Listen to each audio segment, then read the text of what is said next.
Hola, mi nombre es Ileana Ortiz y el día de hoy les voy a hablar sobre las diferentes teorías sobre el aprendizaje motor y el control motor.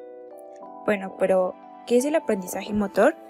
Se define como un conjunto de procesos internos asociados a la práctica y a la experiencia que producen cambios relativamente permanentes en la capacidad de producir actividades motoras a través de una habilidad específica. Pero ¿qué es el control motor? El control motor es definido como la habilidad para regular y dirigir los mecanismos esenciales del movimiento, organizar varios músculos y articulaciones en movimientos funcionales y coordinados, recibir información sensorial del ambiente y del cuerpo para seleccionar y controlar los movimientos. Ahora vamos a empezar con las teorías sobre el control motor, ya que lo definimos de esta manera. Las diversas teorías sobre el control motor reflejan las concepciones existenciales sobre la forma en la que el movimiento es controlado por el cerebro, enfatizando cada una de ellas en los distintos componentes neuronales del movimiento. Teoría refleja. En 1906, el neurofisiólogo Charles centró las bases de las teorías del control motor en las que los reflejos eran los componentes básicos del comportamiento complejo para lograr un objetivo en común. La teoría jerárquica. Esta teoría sostiene que el sistema nervioso central se organiza de forma jerárquica en áreas de asociación superiores, cortezas motoras y niveles especiales de formación motora, y cada nivel superior ejerce control sobre el nivel menor, en una estética jerárquica vertical, y en las que las líneas del control no se cruzan, y donde los niveles inferiores nunca ejercen dicho control. Teoría de sistemas. Esta teoría explica cómo se puede entender el control neuronal del movimiento sin entender las características de los sistemas que se mueven. Afirma que los movimientos no son dirigidos ni central ni periféricamente, sino que ejercen de la información de muchos sistemas. La teoría de la acción dinámica o teoría ecológica es considerado el principio de la autoorganización. Afirma que cuando un sistema de partes individuales se une, sus elementos se componen colectivamente en forma ordenada, no siendo necesario un centro superior que envíe las instrucciones para lograr la acción coordinada. Propone que el movimiento surge como resultado de elementos que interactúan sin la necesidad de programas motores. Otra sería la teoría del procesamiento de distribución en paralelo.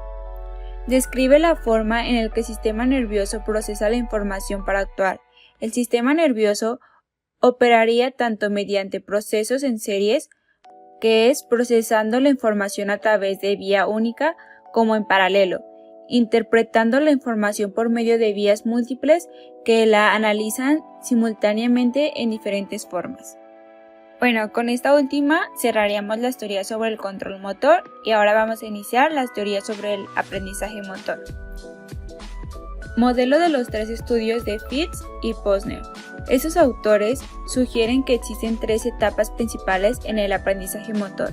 En la etapa cognitiva, el paciente aprende una nueva destreza o reaprende en la cognitiva. La segunda será la etapa asociativa. El paciente consigue dirigir un programa dentro del restringimiento ambiental específico. La tercera es el autónoma. El paciente consigue moverse dentro de una variedad de ambientes, manteniendo un control en todo programa. Otra teoría sería la de construcción de habilidades motrices de Nicholas Bernstein. Esta teoría rompió con los enfoques tradicionales de aquella época. Se decía que el cerebro tenía programas de almacenamiento de la información sobre cualquier movimiento.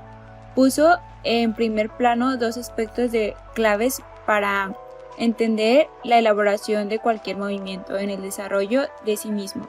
La primera, en la que el cuerpo es una gran masa de articulaciones con la cual ha abordado el estudio, también sobre la física.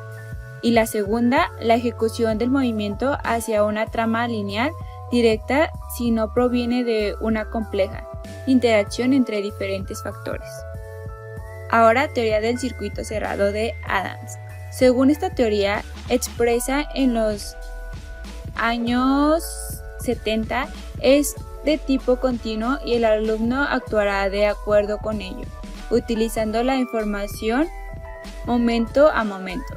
Adams distingue dos fases en el proceso de aprendizaje de habilidades motrices, la fase verbal y la fase motriz. El mecanismo de control adaptará a la tarea de asimilarla en todo momento el trazo de memoria en el trazo perspectivo. De acuerdo con esta teoría, el profesor puede incluir el trazo de memoria por medio de la información, puede ser verbal, gestual, etc. Teoría del esquema de Schmidt. Ofrece una original perspectiva del análisis del movimiento y se acerca a la resolución de algunos problemas afrontando de una manera no satisfactoria por la teoría existente hasta el momento.